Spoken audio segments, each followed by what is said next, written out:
Thanks for listening to Creative Control. While I have you here, please consider supporting Youth Empowerment and Support Services, otherwise known as YES. Based in Edmonton, Alberta, YES provides immediate and low-barrier overnight and day shelter, temporary supportive housing, and individualized wraparound supports for young people aged 15 to 24.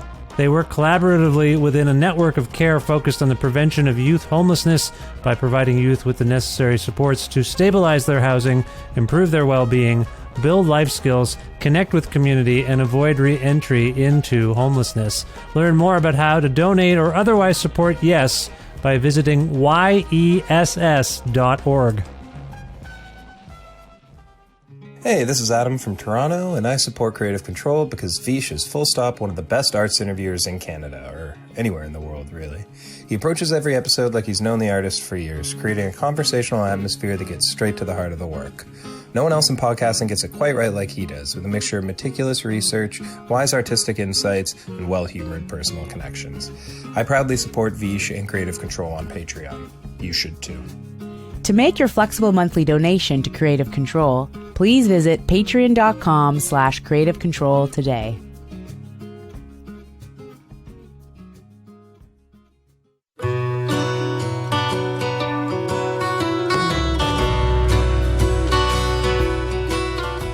Travis Good and Mike Belitsky are each very talented and prolific multi-instrumentalists who respectively reside in different parts of southern Ontario and Canada and are members of the Sadies, the greatest rock and roll band in the whole wide world. Formed by singer and guitarist Dallas Good and bassist Sean Dean in and around 1994, the Sadies would eventually include Travis on guitar, vocals, and fiddle, among other instruments, and Belitsky on drums primarily.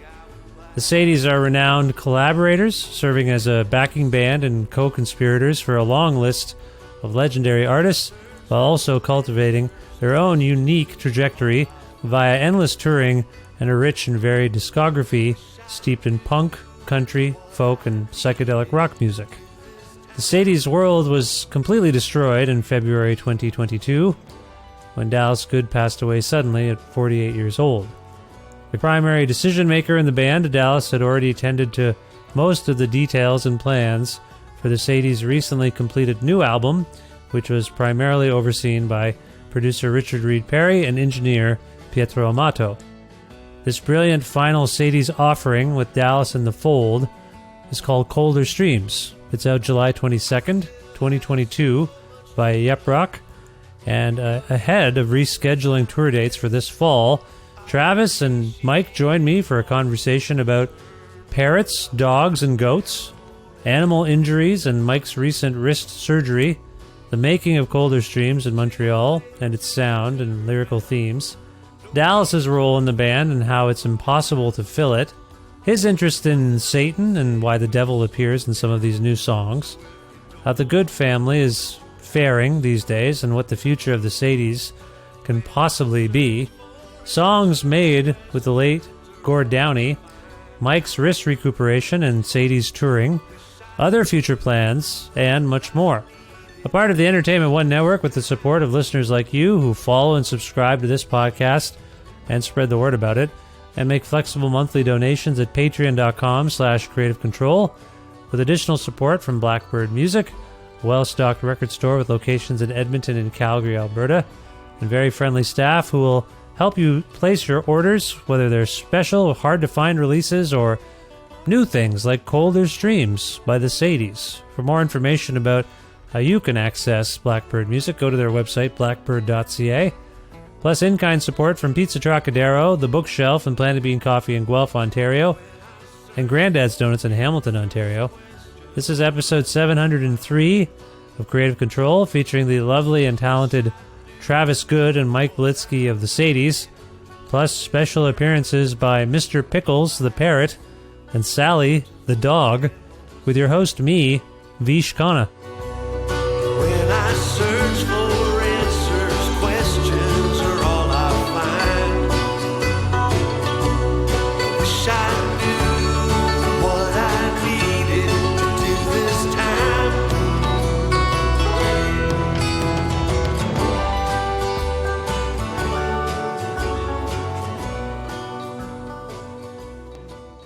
Hey, Travis, how you doing?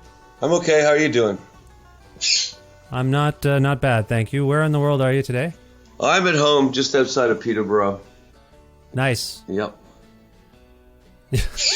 How is your day shaping up in Peterborough there? Oh, it's okay. I had, it's been pretty quiet, except I just brought my dog in for some stitches. So, but she's doing okay. She just had a little bit of an accident. Oh no, what happened? She was playing with another she's a Great Dane puppy, and she was playing with a St. Bernard puppy, and she just got nicked. Oh, I see. It was Now, when just a you flesh say you wound. brought it in, a flesh wound, you say you brought it in. You didn't bring it in the house and perform the stitches yourself. You took it to the vet? I took it to the vet. Could you repair a dog that needed help? I'd rather not. I'd rather take it to a professional. But living out in the country, it's happened. One time I was on tour and my wife was home alone, and one of the dogs got a face full of porcupine quills, and she managed to get them all out because luckily we had a vet who gave us a little bit of a syringe for to sedate the dog just in case of such an emergency. And so she knocked the dog out and took a pair of vice grips and pulled them out of its mouth. That was impressive. Wow. Me, I don't really. I can clip the goat's hoofs, and that's about it. What do you mean that's about it? That's like more than most people can do. I don't even know what that means. What do you got to do to the goat's hooves? You clip them? Yeah. They're strong too. They put up a bit of a fight for a bit, but you got to clip their hooves so they get a little too long. I see. Yeah. I see. So you've got livestock out there in outside of Peterborough? No, they're just pets. It's just a petting zoo, dog, parrot, and 6 goats. Oh. But they're just a pet and walk and hang out with. I see. Well, no, that's great. That's lovely to hear, and I'm glad all is relatively well there. Also on the line here, Mike Belitsky, are you there? Yes, I'm here. Hi, Vish. Hi, nice to hear your voice. Where in the world are you? I'm in Toronto, Ontario, Canada. Nice. How many goats do you have? I don't have any goats. 0 goats. We've gone from 6 to 0, all in the span of one conversation. Wow. But I get to visit Travis's goats because we rehearse at his farm, and so I do see them fairly regularly. I see. Have you developed any affinity with any particular goat? Well, I mean, Krampus is kind of. I mean, he's. Is there such a thing as an alpha goat? He's the alpha goat. Yeah, he is. Yeah, and he has long horns, so he's dangerous. You got to make friends with Krampus. Yeah. Krampus isn't Krampus evil Santa Claus, Mike? Yeah. It's a great name. It's a great name because the goats, they have beards. Is that the deal? Travis, do all the goats have like beard related names? No, he's the only one that has a beard related name. Dallas named him Krampus, and the other ones are all kind of have cheese related names. Like there's Lady Brianna and there's a Lord Stilton, I believe. I'm not sure. I don't really call them, to be honest with you, man. I don't really call them by name. No. I have to say, there's those little pygmy ones they're really cute. Oh, nice. Small goats. Pygmy goats. Mm-hmm. But I mean, I don't know if they're pygmies, but I think they are. But they're also, I saw them when they were goatlings, if that's the term, puppies, like little baby goats, and they're just really cute. Oh, that's lovely. Well, that's a nice that's a nice environment to get to go to play music. Most of us have to trudge through some sort of cityscape, and take you, Mike. You got to carry your whole drum kit on the subway. It's annoying. Yeah. This is. Yeah. No, I have to say it's as far as rehearsal spaces go, it's fantastic. Yeah. Well, we were getting into some veterinary issues with Travis and the dog. You are, as we're speaking, Mike, you are labored. Something went haywire. What's going on, and how are you doing? First of all, can you tell the people listening your status? What's going on there, medically speaking? not anything else. And then, Okay. and then within that, yeah, Well, I got a lot of personal problems. this is what I wanted to avoid. I thought maybe we could stick to the matter at hand. No pun intended. What's going on there? I tore a ligament in my wrist, and I had surgery on it on July 4th. And I wanted to chime in, but I didn't know if I had been introduced yet, if that meant I could speak while you were talking to Travis. Mm-hmm. But he got stitches for his dog today. I actually had the stitches from my surgery removed today, and a new, lighter, more mobile cast put on. And I'm feeling very positive about that. Well, that's so excellent to hear. You are one of my favorite drummers and one of the greatest drummers to ever do it, if I might say. So this is heartening news. Now that you've got the lighter cast, what is your prognosis? When can you potentially? I assume you have to do sort of like a physical therapy, rehab, that kind of thing. Is that right? Yeah, that won't happen for, I think, minimum of another 3 weeks, but probably a little longer. I have to go back in 3 weeks, and I think there's some pins that are embedded in my wrist right now that will be removed then, I believe. And I think at that point they'll decide whether I can start physio or need another couple weeks in a cast. I see. I'm not sure. I'm just sort of taking it visit by visit. Right. Well, and you texted me the photos. You had a comically large cast. I know. It looked like it looked like you'd been attacked by 5 porcupines, if I might say. That's the kind of cast they had to slap on you there. Yeah, that's. I'll send you some photos with the cast off, and it's very Frankenstein reconstructed wrist, like all. Right. Yeah, it's pretty gross right now, but it's kind of cool. I don't know. Yeah. Depends on what you're into. Got sorted there at the end. Appreciate that. No, that's good. Well, I'm glad you're doing well. And I have to say, I've been looking forward to talking with both of you more than I have anyone. And I talk to people every day. I miss you guys and all that sort of stuff. And we have to have a kind of a heavy talk, I suppose, in lots of ways. I want to say congratulations on Colder Streams. It's wonderful. I've been listening to it. In fact, the whole house, if I can admit to you, the whole house has been listening to it because it's always on, and I love it very much. Travis, congratulations. How are you feeling now? As we're speaking, the record's going to be out very soon, but how are you feeling now that the record's sort of done and it's going to get out there? Well, it's mixed emotions, of course, but it was having that record ready to come out when we lost Dallas was really it was really helpful in a lot of ways. In that we started about a week or two after he passed. We started the three of us started just sort of getting together up here at the house, and we set up in the basement and just. We set up Dallas's gear and stuff. It was quite heavy. We set up his pedals and his guitars, and then we started playing and just sort of as a seance together and just sort of get close. And after a while, we realized there's a record coming out in a few months, and that we should probably honor it in Dallas and try and do something with it and actually try and put a show together. Yeah. And so then we. Actually, about 2 weeks ago, we did a couple shows down on the East Coast in the States with John Langford and Sally Timms, just to dip our toes in the water, and went really well. And then immediately after, we got the curse of the Sadies continued, and we heard about Mike's surgery. Yeah. So so that didn't really answer your question about, but when we got together. We weren't really into hashing out old songs that Dallas sang at first. It was just too hard. Yeah. And but what was actually gratifying and felt good to do was to learn the new songs from the new album that we'd never played. Yeah. That was what sort of got the ball rolling. Yeah. I appreciate the notion of trying to, you use the word seance, of trying to conjure Dallas. That's something you had been kind of doing since we lost him. Is that fair to say?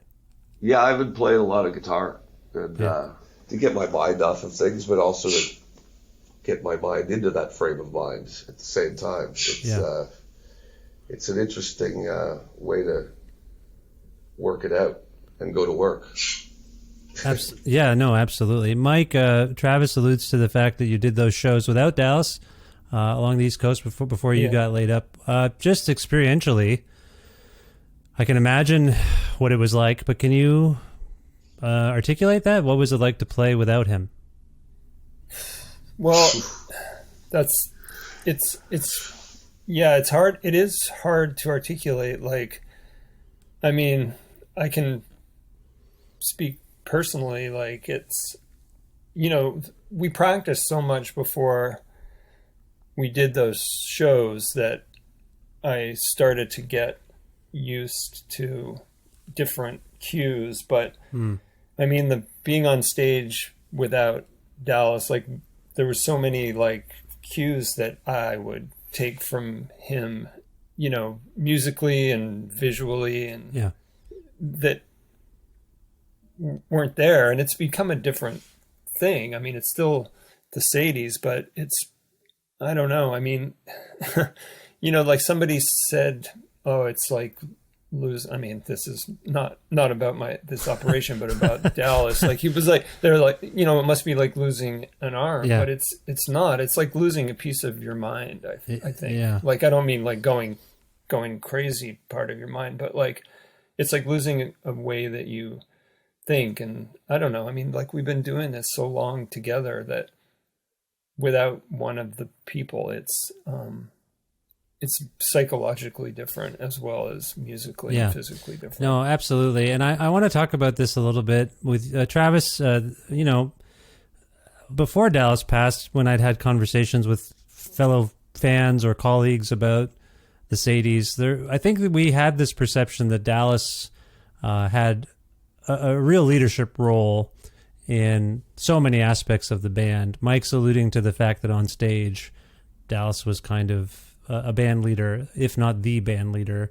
Can you speak to that a bit, Travis? Like, is that overblown in any way, or was Dallas really sort of the general? No, leader? That's very much true. Yeah. Yes. Yeah. No, that was very much the case. Right. To the point where a lot of people were surprised even that I was his older brother, because he steered the ship, Yeah. And when it came to the Sadies, he in every tiny detail, he was very on top of. Right. Yeah, he was very much the curator, I guess. Like in like Travis said, like in every way, musically and decisions and conversationally. Yeah. Like, it's just, it's totally tour de force. And especially on this last record, he really took charge of the last record. Him and Richard, they'd worked together before, and for a long time they'd been chipping away at a project for years. And so he was very focused. And I got tired a couple records ago of arguing with him in the studio, because it turned out he was usually right when we mix it and stuff. So I just eventually I let him. I didn't let him. He just took over the role of producing the record, and leading the show. Also, he did all the speaking. Yeah. Yep. He did. This is a way that Dallas and I think were quite similar in that we are both always right, and no one listens to us until it's too late. I think that's why Dallas and I got along so well. Mike, you know me pretty well. Would you agree? I'm always right? Except with that last statement, yeah. Oh no, something went wrong.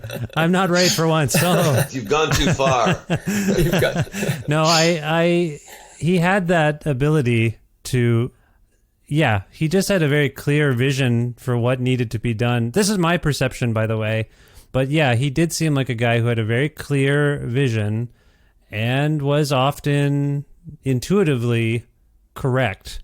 That's a lot of, responsibility to put on someone, or it's a high compliment, but I can also see it being like, fuck, why does this guy think he's always right? Mike, was it ever like, oh, Dallas, calm down? Or were you like Travis eventually like, damn it, he is always right. I'm just going to let him do his thing. I only Sure, meant that in the like- studio, Vish. I didn't mean that. I'm only talking in the studio. No, we've been in restaurants together, I'm sure. And when Dallas orders, he's right. He was right. He got the right thing. right, No, yeah. I know what you're saying, and I'm making some jokes, but it is interesting. You've lost beyond everything we've lost here in this person. You have lost someone who led you, as Mike said, like on stage, off stage. So who's occupying that role right now? Is it possible to say? You've only done a few shows thus far. And by shows, I mean like touring. I feel like Dallas was involved. Dallas and I spoke the most when I did Sadies interviews. Travis, you and I have only spoken a couple of times. In fact, I feel like, Travis, the only time you and I did a proper interview was about the Good Family record. Does that make sense? I feel like that's true, except for that talk show thing. So I'm not expecting you to remember this, by the way.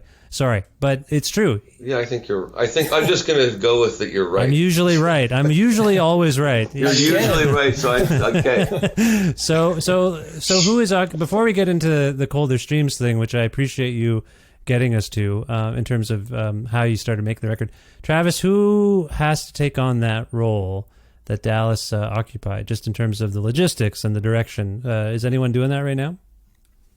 Well, we're a three-headed monster right now, just sort of chasing Right. our tail.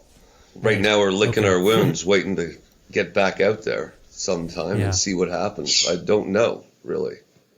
I don't know how it's going to play out yet. It seemed like I think we're all trying to. I mean, not less so musically now, but it's interesting. I've never thought of it, but like, and as far as an analogy goes, like, musically, I found when we first started trying to play together again, there was like that huge musical, like we've talked about Dallas's presence and everything, but I mean, he was an incredibly gifted musician as well, like who filled so much of our sound and was so much of our sound that when it wasn't there, I at least I can speak for myself, like I would be like overplaying, and maybe the best thing to do was to kind of like take it back down a bit, or instead of trying to make up for it.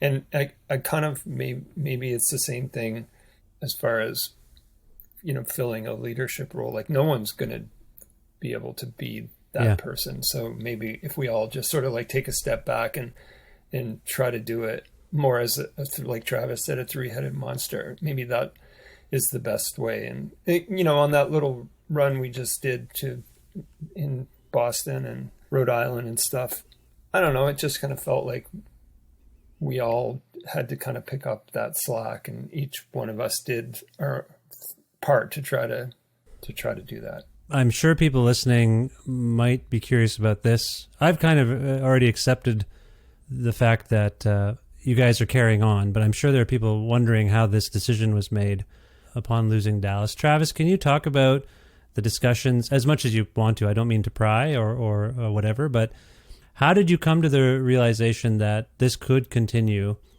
without Dallas? And within that, Mike just, I think, said something that's quite accurate. This guy is completely irreplaceable, but I wonder, did that ever come up? Who is going to help make up this missing sound? If not the spirit, but, you've had this 2-guitar attack forever. Again, I feel like I have a handle on this, but there must have been a consideration of like, well, I'm guessing there must have been some consideration. We don't know if we. I'm not trying to be dark and forced.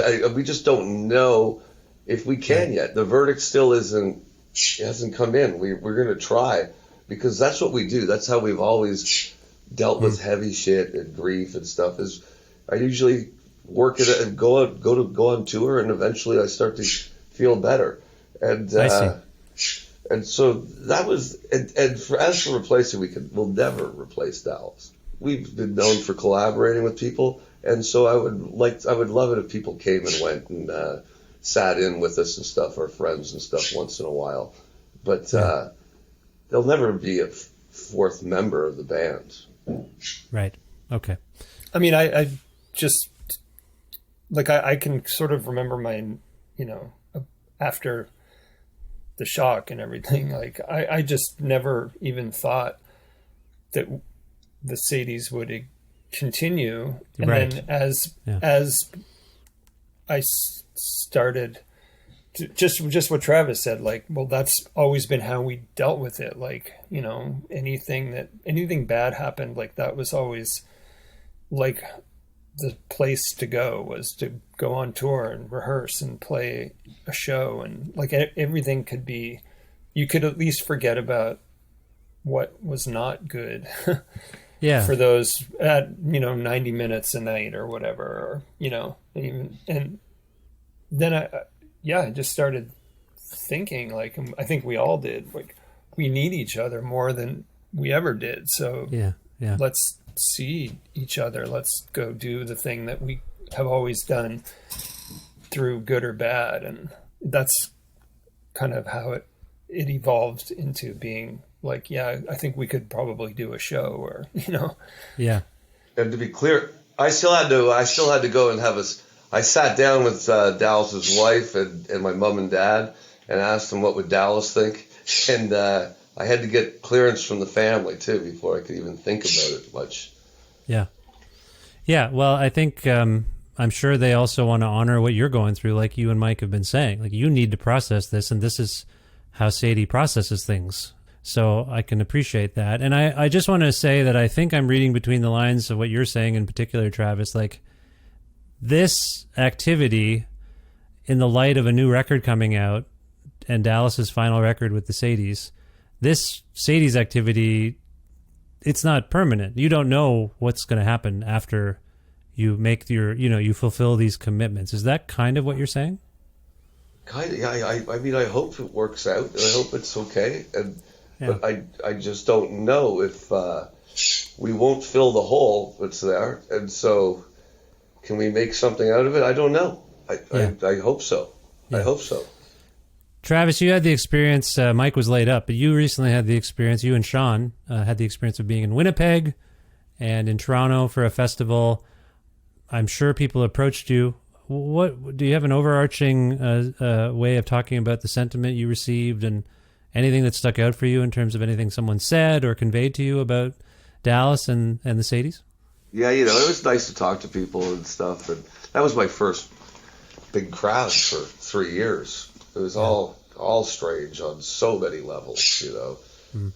Dallas wasn't there. That was very strange. Mike wasn't there. That was very strange. It was it was strange, but nice. It was nice to see Kurt Weill and play a set with him. He sang a bunch of Dallas' songs and stuff. It was really nice. Yeah. Well, no, that's good. That's good. And you know, Mike, I'm sure you've felt it. You have support from people. I'm sure you're feeling that almost every day. Is that fair? Very much. Yeah. Yeah. Yeah. I mean, you know, yeah, for sure. It's been super overwhelming about like how much people have reached out and shown support. It's great. Yeah. It's really heartwarming. Yeah. Well, let's get into this record. I just tried to articulate my thoughts for a review that I was assigned. And so I have a lot of thoughts floating in my head about the sound of it and even some of the lyrics. Travis, let's talk about, you mentioned that Dallas wanted to work with Richard. You went to Montreal. To me, this record stands out from other Sadies records in a few different ways sonically. As you spend time with it, can you think of ways to distinguish it from the back catalog, if you will? You know, it's a big sound. And it's just really the three of us. We had very few guests come in. We really had John Spencer and my mom and dad and Richard, I think, were the only people who added anything to it. And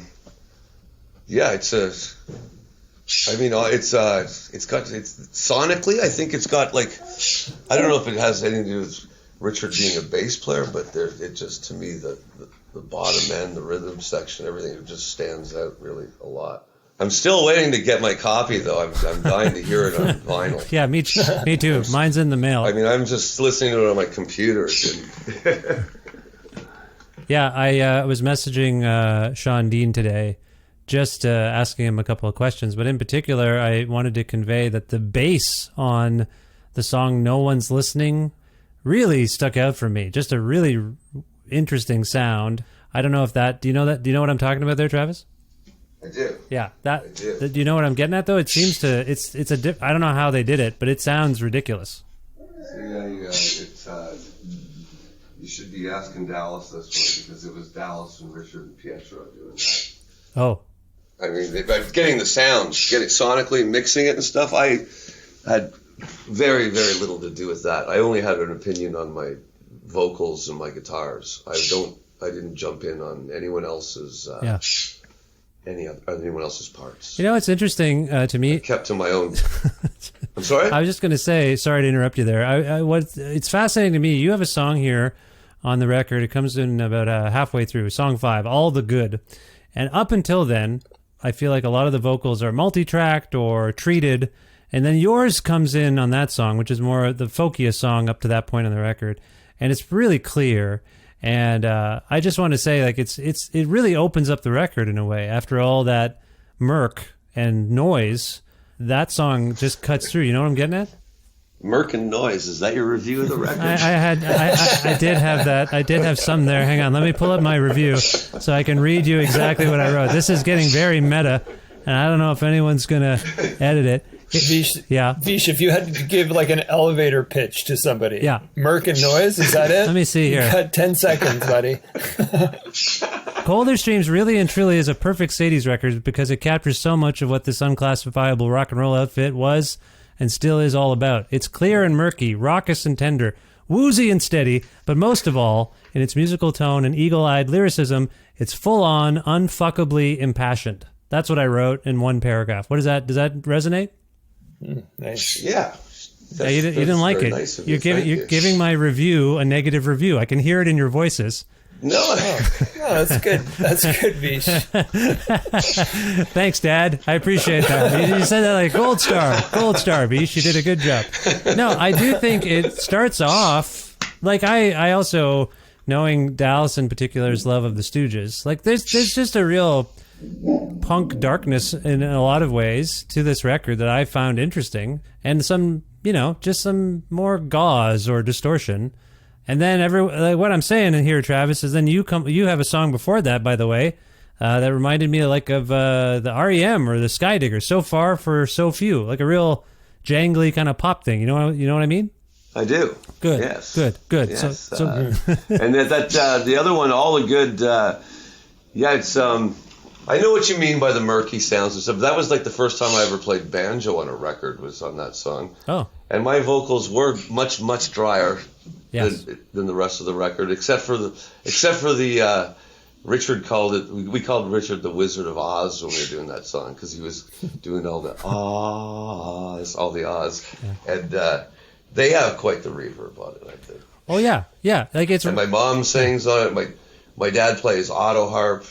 Yep. Yeah, Mike Dubé. We should mention Mike Dubé, who played Mellotron and Wine Glasses. He also played on it. Yeah, Marxophone, produced at least 2 songs, I believe. I think he did. He did. End Credits and You Should Be End Credits. And You Should Be Worried, which is really interesting. I don't know what the word is, psychedelic. That to me is that's a Sadies experiment. You know what I mean there, Travis? I do. But Dallas really was in charge of that. He went up to Mike's studio in Quebec, and when he did that, it was just supposed to be an instrumental song. Yeah, and it's kind of a funny story. Dallas bought some pot, I guess, from somebody, and they came and they brought it over to him, and the guy went to shake his hand because there was no COVID cases around rural Quebec at that point, but Dallas was right in the heart of it in Toronto. So Dallas said, I'm not worried about you, but you should be worried about me. He didn't shake his hand. And so that's how that came about. I didn't know that. I wondered. It sounded like something a partner would say to another, but I never thought it. No, that's funny. He was explaining why he wouldn't shake a man's hands. You know what's funny to me, guys, and I know I have a pretty long and relatively intimate relationship with you guys as people in the band.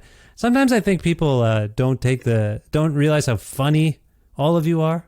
And Mike Dallas was very funny. I mean, that's my take on it. Wasn't he really, really extremely funny, just like on a high level? Yeah. And I feel yeah. I miss that. And you and I have obviously, you and me, Mike, particularly, have a long history of trying to make jokes and have fun. So I just want to put that out there. There's, for all the darkness, by the way, Travis, Satan, a lot of like darkness in that regard. A lot of, who's into the Satan? Was that you or Dallas in terms of songwriting? Dallas was very interested in that sort of thing. The dark arts. The dark arts. Is that a long-standing thing or a recent thing? Well, no, ever since he was a kid, he was always the dark child. Right. He was always, he was more, when he was really young, he was into a lot of goth stuff, and he was interested in that sort of thing. I mean, for crying out loud, one of the bands he was in was called the Satanatras. Like that's pretty on the nose there. And so anyway, yeah, I find it, but was it serious or fun? Did he think it was ridiculous, the dark arts on some level, or did he think it was the way to live one's life? Mike, can you comment on that? Did he ever try to bring you into the cult of Lucifer? He had no opinion on the way anyone should live their life. That's true. He wasn't, he had his Church of Satan pin, but he wasn't really active, that's for sure. He was just curious. I think he was, he was very interested. But I mean, it's a very interesting topic. Like, when you start scratching the surface of it and, the death cult, death metal-ish, metal, Scandinavian cultism and like that, that starts getting into great stories. Like it's like a, it starts to read like a true crime novel, and it's just very interesting. I had a peripheral interest, but like I could see how it would be easy to become very interested in it without ascribing to any religious beliefs. Like you can just be interested and enjoy the bizarre tales. He didn't believe in it so much as he thought it was funnier than all the other religions. Yes. Yeah. And to be clear, so on the song Message to Belial, like, yes, that is to me a direct invocation of the devil. And then you go to Cut Up High and Dry, and that's almost like a prayer. So you have this balance of trying, and then, Travis, your song, All the Good, literally about, I think, quite literally about searching for something, meaning, answers. There's a real spiritual undercurrent to this record in a lot of ways. Travis, do you have any insight as to, like, you and your brother? One of the other reasons I wrote to Sean today, because I couldn't recall if he had done much lyric writing in this band. And he clarified that no, he hasn't been. It's really you. It has been Travis, you, and Dallas doing most of the writing in the last few. Mike used to write and sing songs in the Sadies, right? Yeah. And that hasn't happened in a number of years, I'm guessing, right? Yeah, the last few numbers that I wrote, I think Travis sang. Right. So, there you go. So you're still writing, you're just not singing. Not Travis? not on the last couple records, but a little while. Like I'm just saying, like the last few that I would have wrote, and Travis and I wrote a few together, and oh, nice. that Travis That's great. sings. Yeah. Great. Sorry. So back to my question, Travis, about the kind of tone, searching tone, spiritual tone, if you will, whether it's hell or heaven. Do you have a sense where you and your brother were coming from with this batch of songs at all? I don't know where they're coming from. I don't know where the songs come from, to be honest with you. It's, maybe I was looking for something that day, and I'm not sure what it was. It might have been a song that I was looking for, because I was making a record. I can't really even remember. And, Dallas, there was a constant theme, spirituality and religion, and constantly through almost all of our records. And so, I don't want to answer for him on lyrics and stuff that he wrote. Yeah. It's just, I'll tell you something. There's a lyric of yours, rather that you sing in All the Good. It's the chorus, I guess. When I search for answers, questions are all I find. I wish I knew what I needed to do this time. Goddamn thing haunts me. Oh, I'm sorry to blaspheme. I don't know if I'm allowed to do that in this conversation, but that thing haunts me. And, I don't know. You don't know where that came from. I'm guessing, but I'm just telling you, that really gets to me. I don't know if you can expand upon where that might have come from. Can you? Well, it sort of came from like, I'm happy with, at the time that I wrote it, I was happy with, I was looking for more, but I was happy with what I had, kind of a thing. Right. So the meaning, oh, sorry, that's just, Sally feels better from her stitches, she's waking up. I felt rude that I forgot to ask the dog's name since we spent so much time on the other dog, Krampus, or the goat. The goat. Sally's okay. That was Sally. We just heard from Sally. Sally's all right. Is that what you're saying? Sally's, yeah, she seems interested in something outside. Nice. That's good. That's. You know what? Probably the goats. She probably yeah, it's probably the wants to see the goats. Sorry, we were going to finish a thought there about that lyric. No, I think I finished it. I think I got everything I'm going to get. Vish, you should be satisfied. That's all I got for you. Okay, I got it. Mike, in terms of working with Richard and the sound of Colder Streams, Travis was alluding to the very strong and mighty bottom end. Do you feel that when you? I feel like you don't give a shit about that stuff. Do you? Of course, I when we were mixing the songs, when they were being sent around mix to mix, I was always like, yeah, turn up the drums. But I mean, like I'm the guy who played the drums, so I think everybody should hear them. But no, so I do care, but I also have a lot of faith in the ability of the people who are mixing it too. So yeah, and working with Richard was great, and Pietro as well. I think he should be acknowledged as being somebody who was also a big part in the capturing of the sound. And Pietro's it was cool. Pietro's a genius. He's a genius, yeah. Chime in there, yeah. He's fantastic. Yeah, he's a wizard. He's a wizard, yeah. Yeah, but I mean, Richard had great ideas, and it's very helpful, like, to have somebody strip away what you may have been thinking a song should sound like, and rethinking it. And I think there's two different kinds of producers. There's kinds of producers who sit in the corner and just like, you maybe would think they were taking a nap and then all of a sudden they're like, I think you should try this or something. And then there's other people who are very proactive, and he was a very good balance of both. Like, when he thought something should be done, he wasn't like, on the fence about it. Like, he really seemed to be into trying everything before settling on what was the sound or what was the arrangement. And that was a great thing to be a part of. And he also did it in a way where it wasn't like, he wasn't like presenting it like, I have this great idea that you should try. It was like, let's all work together and make this song the best song it can be. And that's what makes a great producer. In my opinion, like, I think it's great when someone can get an idea across without making the other people who are involved feel like they were doing it wrong in the first place. Yeah. Another thing about that recording, Vish, that was strange was it was all during the lockdown. And so it was quite a lot of it was like just two of us at a time going into the studio and stuff. We were socially distancing. We were masked. It was full lockdown in Montreal, Yeah, that's right. It was a couple of curfew and stuff. Yeah. Do you feel like Travis got pulled over in a ride one night when we were leaving, and I had to explain to the RCMP lady that I had that I was an essential worker. Oh. Well, we actually had like documentation. I think we had documents that said that. Yeah. God.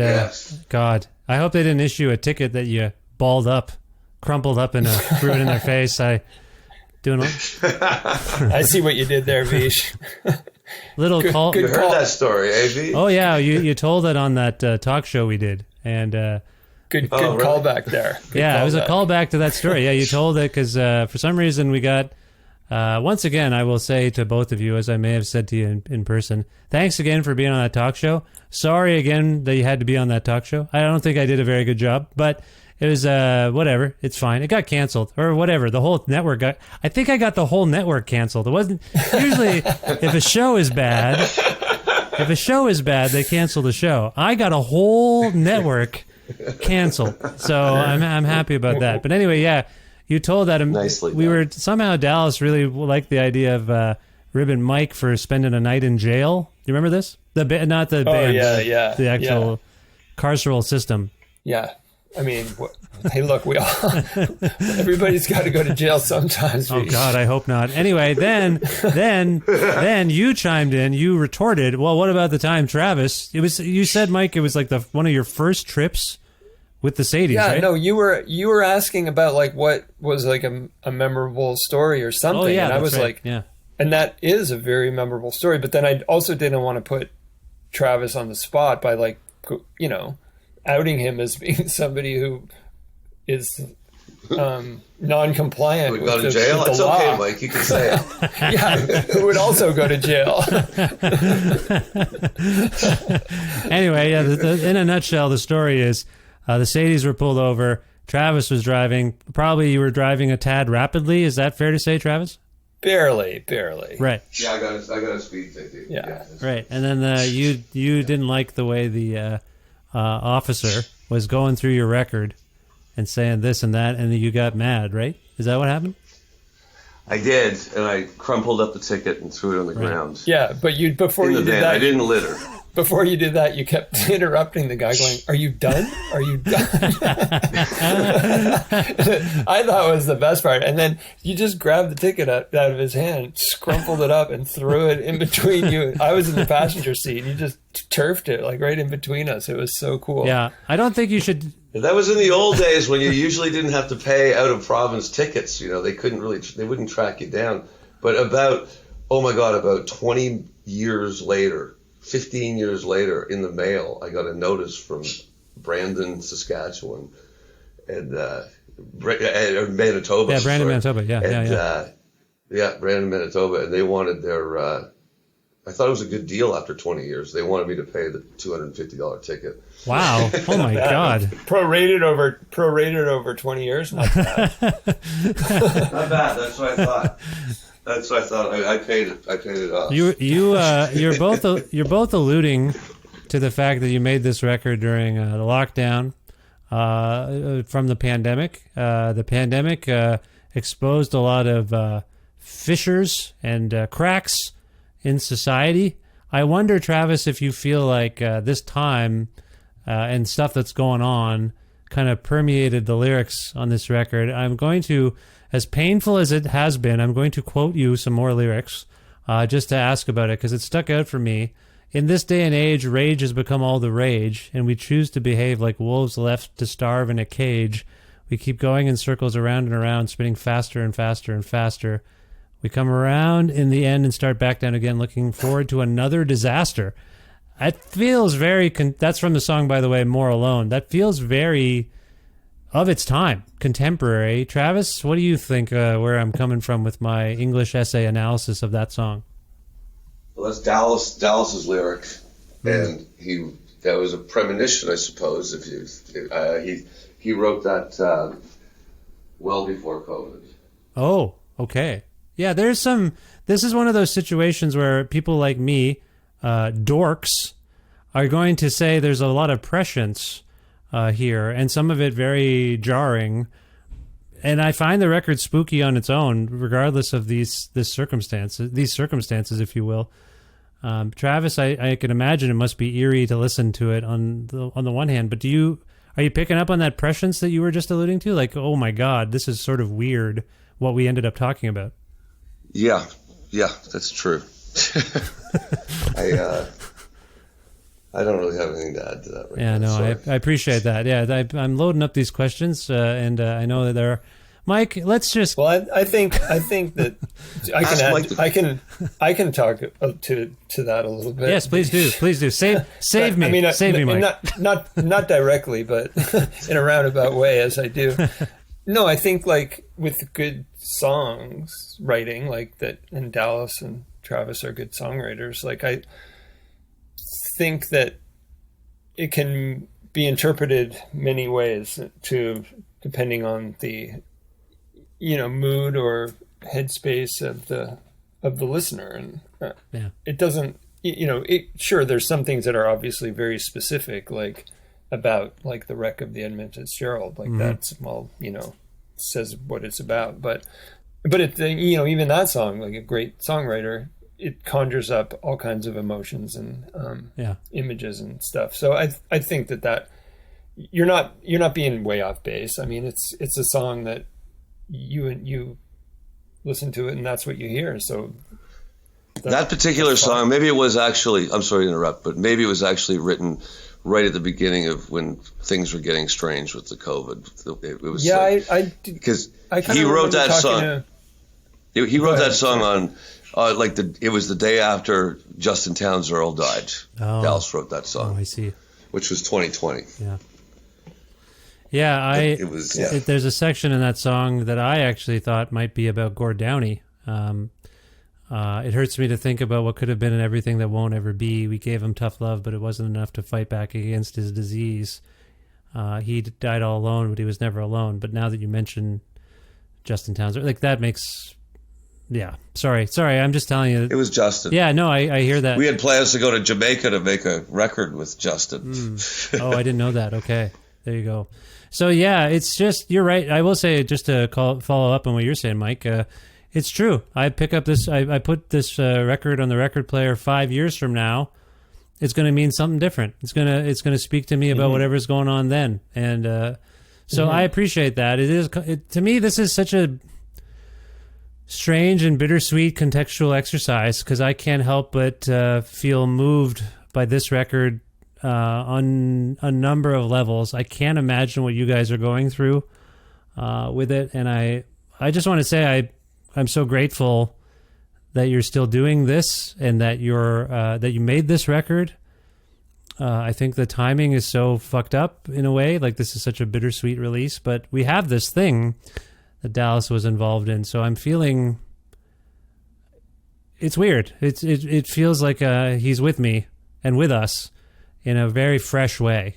Fresh ideas are coming out of my speakers, and they're his, a lot of them. So, sorry, just had to ramble a little bit. It's nice that he left something behind. Yeah, and it really is like a completed record from the beginning to end. It's not like this happened and we were halfway through or 3/4 of the way through. Like we were done. Yeah. Like it was, the artwork was done, the liner notes were done, like everything was done. And by normal standards, this would have come out in November, right, as was originally planned, I believe, right? And it kept getting pushed and pushed because, I'm using quotes, which I hate to do, but like this whole supply chain issue. Yeah. All that's, like everything kept getting pushed and pushed. And, like it really is a complete work of his. Yeah. So, so I'm trying to... I guess we can celebrate that in a way, like, that it wasn't like us trying to think about what he would do to finish this record. It was finished. It's a real blessing, if I may use that term. Like it does feel that, like it's incredibly bittersweet and weird. Travis, if you can comb through your memory banks. Uh-oh. Oh yeah, I know this is. I'm giving you. This is me stalling, so you can get the memory banks turned on. Okay, thank you. Churning. My question is: the band is so prolific, has been so prolific. Have we heard everything? Were there songs from these sessions that didn't make it on the record rather, for some reason? And is there any other kind of archive of unheard material from the Sadies that we might hear at some point? I mean, that's about it. We've got about 6 songs that we recorded with Gord Downey just before he left us, and those are done, and we'll do something with that someday. And that's about it. That's about it. Okay. That's the Mike, do you have any other memory? I'm conscious that that's a lot to foist on Travis, but can you think of? we just put out a rarities record and stuff too, right? So we've already combed Oh, through yeah, that's a right. little bit Yeah. with Dallas there. Yeah, So we're not going to be doing that anytime soon, anything like that. right. And I Yeah, hope I can't think. So, yeah. I can't think of anything. Like Travis just said. Like I think that rarities record was us finding and agreeing on things that were acceptable to be released. I find its release in itself a little eerie for personal reasons, because I'm pretty sure I bought it at the last Sadie show I saw with Dallas. I mean, and I bought a T-shirt, which I don't normally do. Well, that's not true. I buy lots of T-shirts, but you guys had that was the show that Daniel Romano customized the T-shirt for that Lee's Palace show. Yeah. And what was eerie about it is it's not unusual for me to buy a T-shirt. What's eerie is I had the exact amount of money in my pocket to buy the shirt and the record, and that was it. I had no other money, and I How'd you found get that home? weird. Well, you don't need money. I had a car with gas. Oh, you in had it. a car. Okay, I thought maybe you had to I take wasn't- the bus or something. No. I wasn't like all of a sudden desolate and alone. I just spent my last. By the way, I'm talking like $40. It wasn't you- like. You used the T-shirt as shelter. Yes, that's right. And you managed to melt the record and live up. ate the liner notes. Yeah, exactly. That's what I did. No, I amazing. find it's very strange to me on the one hand. And anyway, listen, I appreciate you going through this. I don't know if you've done many interviews yet at this point, but I hope this was useful or helpful to just think about these things. And yeah, before I leave you, just a general question. I mean, and I don't know what the answer could otherwise be, but Travis, how is the Good family doing? Is there anything people like me can do to help in any other way? I'm happy to. I keep saying this and I feel clumsy about it because I live in Edmonton now. But how is everyone doing, and can anyone help in any way? Everyone's getting through it. It's we've got a good, really good support group. We feel the love, all of that, really, truly. But yeah, they're going to be all right. Okay. They're going to be all right. Okay. That's good to hear. So Thanks for asking. Well, of course, and I hope others who know you all reach out when they can just to check in. I'm doing my best to do that, and but it's hard for us as well. So, Mike, in terms of your prognosis, I think we talked about your arm, and I think whatever happens there dictates. Is it fair to say whatever happens there dictates what's next for the Sadies, or will the band try to do stuff without you? Do you know what's going on? Maybe once I hang up, you and Travis can talk about that. This this was actually all a vocational intervention. I'm sorry. No, just kidding. Yeah. No, I've been taking some community college courses. And You got to learn a craft. That's what I'm saying. You got to learn a trade. No, sorry. I didn't mean to put, as always, clumsy on my part. I just mean your healing timeline, and that's got to dictate when the Sadies are coming back. Is there a plan in place to make up these postponed dates and all those things based on your own regimen there? Yeah, I mean, there were some that were festivals that we had to cancel, unfortunately, that if those festivals exist next year, hopefully they would have us. And the other dates that were venues and club dates and stuff, we could, work into the next time we're in Europe. Anything, like our manager said, one thing that the pandemic has taught us is that you can reschedule anything. Yeah. So, yeah, that can be rescheduled. But we've got a lot of time to go out and promote this last record. We got years to do this. Mm-hmm. Yeah. So 20. Yeah, we can tour this record for years. Exactly. I'm guessing, though, based on your situation there, like, is it likely you probably won't be playing a show until 2023? Is that fair? I know. No, I think in the fall. Oh, great. Okay. The fall, if everything goes well. Yeah. Okay, great. Yeah. And so people can, I think, learn more about that at thesadies.net. Is that fair? Yeah. Does anyone know? Sure. Yeah. I don't know. If, That, I think. that'll have dates and tour dates, probably on Facebook and that stuff too. Would have any forthcoming dates and stuff, or what we weren't able to do. Just suggesting people check out the Sadies socials and all those things. The band is on most of the things, I believe. Facebook, Twitter, Instagram. So that's probably where to get the latest info. Is that fair, Travis? I think so. Do you use, I forget, Travis, do you use any of those things anymore? Well, I've got email, and yeah, no, I don't really. I got YouTube. Yeah, I got YouTube and email. YouTube. I got Microsoft Excel. Yeah, I know what you're saying there. I just naming things. I got my first cell phone. Yeah, I feel like we talked about this a while ago. Do you know where it is, though? The last time you told me you got your first cell phone, you'd lost it. That was That's true. a year and a half ago. I was fishing with Bob Young, and I reached in to get our string of fish out of the canoe, and it just plopped into the lake, and it was the second day I'd owned it. Right. Right. By the way, as we're speaking, Bob Young emailed me, and I owe him a phone call. I might call him right after we're done here. I don't. Your interview with Bob was great. By the way. Thank you, thank you. I appreciate that. Awesome. Yeah, he's fascinating. He's a fascinating guy, as are you, a fascinating guy. But he was the subject of the interview, so yeah, it was great. We talked about UFOs and. I can't remember what else. Travis, you're real friendly with Bob, right? Yeah.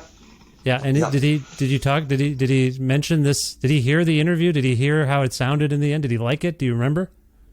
I don't know if he heard it, but he enjoyed doing it. Oh, good. Yeah. That's nice. Yeah. Well, I'll call him after this. And if you see him today, will you see him? Do you see him like every day? Every other day? No, not every day. No. Okay. Yeah, but I see him. He lives close, so I see him every month for sure. Well, I asked because our mutual friend, or my friend rather, Colin Medley, was at the farm the other day, I believe, right? Doing something with you guys? Yes, that's correct. Yes. Yeah. He FaceTimed you or something. That's right. He's a filmmaker and a photographer. He YouTubed you, I believe. Yeah, he YouTubed me on my email. And anyway, he said to me, he says, I met Bob Young today, and I just thought, is Bob always at Travis's house? What are the odds that Colin's there and Bob's there? But I guess he was just hanging out, watching. You guys are doing some top secret. We had a little gathering because it was the day before Mike's surgery, so we had a little gathering and played music because we knew it was going to be a good long time before we got to do that again. Nice. So yeah, he was there. Nice, colorful community. It sounds like you have there, Travis, with the goats and the Sally the dog and Bob Young and everybody else. No, it sounds good. All right, well, we've done some plugging and whatnot. People know to check out the Sadies online. Want to go out on a song from the new record. This is where things can get dicey when I have more than one person because I'm going to ask one of you to pick and the other one has veto power and can say, no, I refuse. That can't go on the air. I don't like it. I'm going to ask Travis to pick the song. And Mike, that gives you veto power. Okay. Travis, can you pick a song for us to go out on? Well, since we talked so much about that particular song, I will choose More Alone. More Alone. Okay. That's great choice. No tension? No veto? I thought for sure, Mike, with you involved, there would be some debate. Were the drums loud enough in that song, Mike? Yeah, because at one point you stopped playing your guitar. All right, we look for the remix of this song coming out in the next few months, apparently. This is More Alone from the beautiful and wonderful new record, Colder Streams, by the greatest rock and roll band in the whole wide world, the Sadies. Mike, Travis, I love you both very much. Thank you so much for spending time with me and being on the show, and hope to see you soon, and best of luck in the future. Thanks. I love you too, Vish. Thanks, man.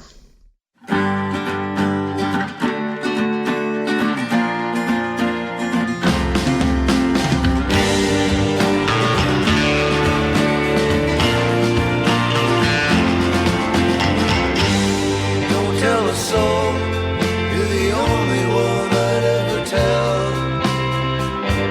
Give me your word. If you break it, I'll see you in hell. I don't want to explain all my sadness and pain.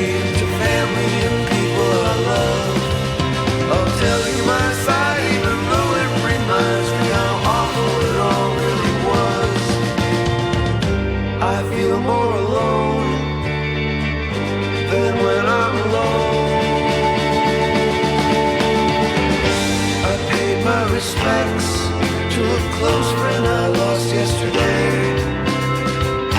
I've learned to accept that there's nothing that anyone could say. It hurts me to think about what could have been and everything that won't ever be. We gave him tough love, but it wasn't enough to fight back against his disease. He died all alone, but he was never alone.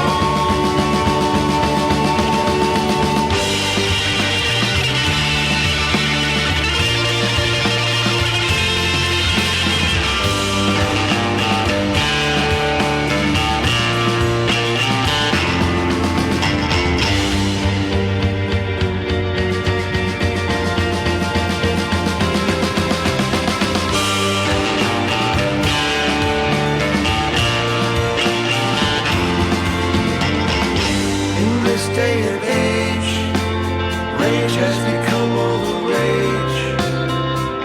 We choose to behave like wolves left to starve in a cage.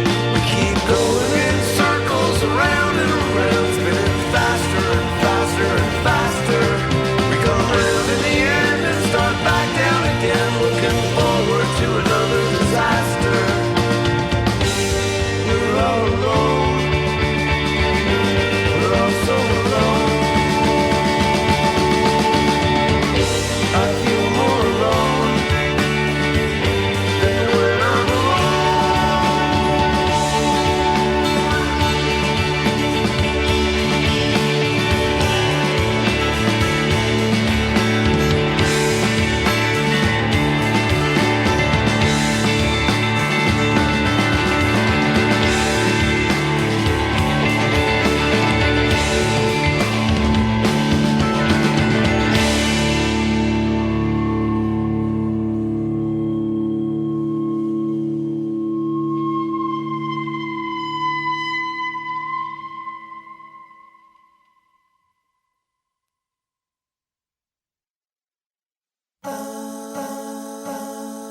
Not gonna lie, I wasn't sure what to expect in scheduling this chat with Travis and Mike of the Sadies because of how devastating and sad the loss of our friend and Travis's brother, Dallas, has been. But I hope you enjoyed that, and I want to take a second to thank Travis and Mike for spending time with me, and more formally for appearing on this, the 703rd episode of Creative Control, which is part of the Entertainment One podcast network and is available wherever you get your podcasts. If you can't find an episode that you're looking for, or if you want to learn more about me, sign up for my monthly newsletter. Please visit vishkhanna.com. You can like Creative Control on Facebook if you like. You can follow the show on Twitter at Vish Creative, or you can follow me on Twitter and on Instagram at Vishkhanna. Also, please visit patreon.com/Creative Control to make a flexible monthly donation to sustain this podcast. That is the primary source of revenue for this show. $6 or more a month grants you access to exclusive content that I post up there. Sometimes it's derived from these new interviews. Sometimes I dig into my archive of older interviews and I pop stuff up. There's a Sadies documentary actually floating around in some of the archived material, which again, if you pledge $6 or more a month, you can access that. But you don't have to go with 6. You can do 5, 6 and below, or 6 and above to start, and you can always change it. Every month you can change it if you like. So just keep that in mind. But again, thanks for your support. Just go to patreon.com/Creative Control to make your donation. Also, if you're interested in a Creative Control t-shirt, just message me on there, and I'll get you one while supplies last. Thanks again to the fine Alberta record retailer Blackbird Music, which you can learn more about and order a copy of Colder Streams by the Sadies at via their website, blackbird.ca. Also want to thank Pizza Trocadero, The Bookshelf, and Planet Bean Coffee in Guelph, Ontario, and Grandad's Donuts in Hamilton, Ontario for their in-kind support for this show. Thanks as always to my friend Jim Guthrie for letting me use music of his on the show. You can learn more about Jim at jimguthrie.org. And finally, thank you for listening to this episode with Travis and Mike from the Sadies. I hope you will, in fact, check out Colder Streams when it's out. Very powerful record.